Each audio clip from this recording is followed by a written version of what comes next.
கர்த்தரும் இரட்சகரும் ஆண்டவருமாகிய இயேசு கிறிஸ்துவின் விலையேறப்பெற்ற நாமத்தில் யாவருக்கும் அன்பின் வாழ்த்துக்கள்.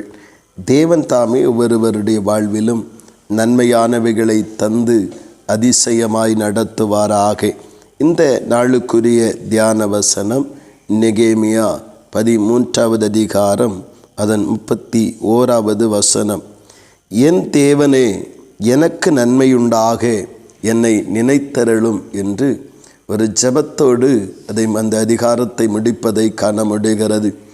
இந்த நெகேமியா தேவ திட்டத்தை அவன் உள்வாங்கிக் கொண்டு எருசலேமிலே வந்து தேவ சித்தத்தின்படியாக அலங்கத்தை கட்டி எழுப்பி ஜனங்களுக்குள்ளே சீர்திருத்தத்தையும் ஆவிக்குரிய ஒழுங்குகளையும் ஏற்படுத்தி ஜனங்களை தேவனுக்கு நேராக திருப்பி மறுபடியும் அவன் பாபிலோனுக்கு செல்லுகிறான்.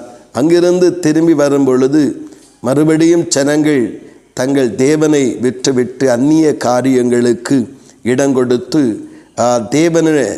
தேவனுடைய சமூகத்தில் சேர தகுதியில்லாத பலரை தேவனுடைய சமூகத்திலே சேர்த்து வைத்து அவர்களுக்கு முக்கிய இடத்தை கொடுத்திருப்பதையெல்லாம் கண்டு அவைகளுக்கு ஒரு சீர்திருத்தத்தை உருவாக்குகிறான்.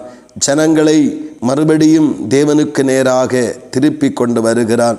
தன்னால் எவ்வளவு முடியுமோ அந்த அளவிற்கு தேவனுக்காகவும் தேவனுடைய ஜனங்களுக்காகவும் அவனுடைய கரத்தில் ஒப்பு கொடுக்கப்பட்ட பணியை செம்மையாய் செய்து முடிக்கிற அந்த நிலையை நாம் காண முடிகிறது. எப்படி பவுலப்போஸ்தலன் புதிய ஏற்பாட்டிலே தன்னுடைய ஊழியத்தை நிறைவேற்றின பின்பு நல்ல போராட்டத்தை போராடினேன், விசுவாசத்தை காத்து கொண்டேன், ஓட்டத்தை முடித்தேன் என்றெல்லாம் அவன் பறைசாற்றுவது போல இந்த நெகேமியாவும் தன்னிடத்திலே ஒப்புவிக்கப்பட்ட காரியத்தை பல சிரமங்களும் பல அவமானங்களும் பல நிந்தைகளும் தேவைகளும் குறைவுகளும் இருந்தாலும் பூர்த்தியாய் மன உண்மையின்படி செய்து முடித்த அந்த நிலையை சொல்லி கர்த்தரிடத்திலே தன்னை சமர்ப்பிப்பதை காண முடிகிறது.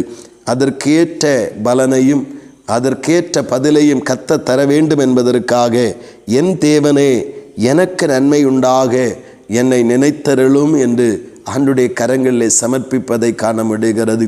ஆம் பிரியமானவர்களே, கர்த்தர் இந்த பூமியிலே தருகிற ஒவ்வொரு நாளும் ஏதோ வாழ்ந்தோம், அப்படியே நம்முடைய உலக வாழ்க்கையை முடித்தோம் என்று இராதபடி தேவனுடைய சித்தம் என்னதென்பதை அறிந்து அவைகளை நிறைவேற்றுவதிலே நாம் கவனம் செலுத்துவோம் என்றால் நாமும் தைரியமாய் இந்த உலக வாழ்க்கையை முடிக்கும் பொழுது ஒரு ஜெயத்தோடு தேவ நன்மைகளின் பலனை அடைவதற்கு ஏதுவாக அந்த ஆசீர்வாதமான காலங்களை அனுபவிப்பதற்கு ஏதுவாக நம்மையும் சமர்ப்பித்து தைரியமாய் நாம் செல்ல முடியும். இன்றைக்கு நாம் ஏதோ ஒன்றை செய்துவிட்டோம் என்கிற திருப்தி அல்ல, முடிந்த அளவு அங்கே பிரயாசப்பட்டு நெகேமியா செய்தது போல தன்னுடைய ஆவி ஆத்ம சரீரத்தை ஒப்புவித்து அவன் தேவ சித்தத்தை தேவனுக்காகவும் ஜனங்களுக்காகவும் நிறைவேற்றினது போல நம்முடைய கரங்களிலே கொடுக்கப்பட்டிருக்கிற தேவ சித்தத்தை முழுமையாய் நிறைவேற்றி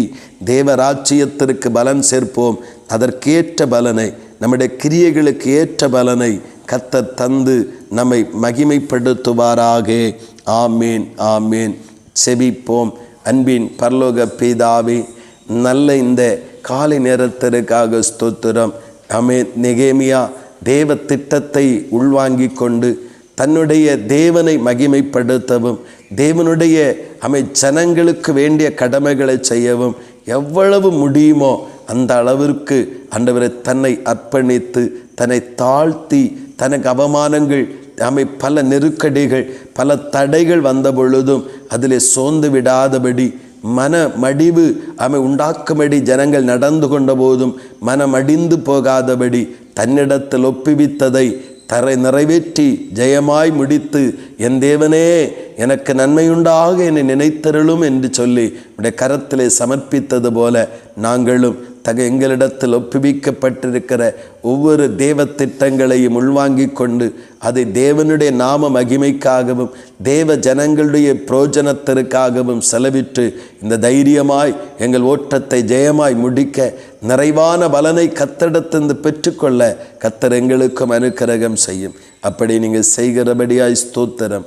இயேசு கிறிஸ்துவின் மூலம் செபிக்கிறோம் ஜீவனுள்ள நல்ல பிதாவே. ஆமேன், ஆமேன்.